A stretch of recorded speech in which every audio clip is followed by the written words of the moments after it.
look at an incredible new spacecraft scientists think could be involved in future missions to Mars and beyond. And now, News reporter Robert Olguin going to look at the test vehicle.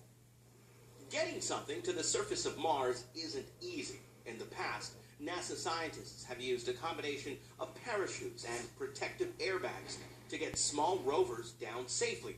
But getting larger items to the surface presents larger problems. Mars is a very thin atmosphere. It's about 1% the thickness of Earth, which means if you need to slow down and land things at very slow velocities, you need very big things that react against the atmosphere and create lots of drag.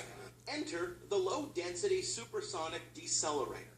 It's an experimental vehicle designed to get a larger payload down to the surface of Mars safely. Very experimental, very cutting edge. We're pushing the envelope on a lot of things. Ian Clark is the principal investigator with the project. He gave us an up-close look at the vehicle, which is stored inside a clean room at NASA's Jet Propulsion Laboratory, which means we had to wear these funny-looking outfits. There's been a great team here, a lot of excellent engineers. We've worked long hours for the last 4 years to get this to where we are today. The decelerator works when an inflatable ring forms around the capsule to create resistance.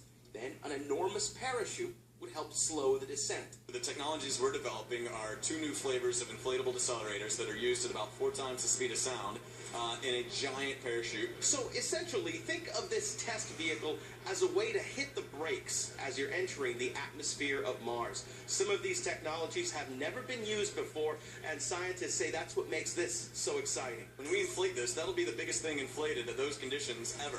When we deploy this parachute, it'll be the biggest parachute ever deployed at those conditions ever. Scientists have already used a rocket sled to test the vehicle, but in June, NASA is planning for another much more complicated simulation. Scientists are hoping that test, this summer in Hawaii, will determine whether this kind of approach is the right way to approach the red planet in the future. We are taking more risks than we normally take, but we believe it's within the realm of reasonable for the goal that we set. Reporting from La Cañada Flint Ridge, Robert Olguin, ABC 7 Eyewitness News.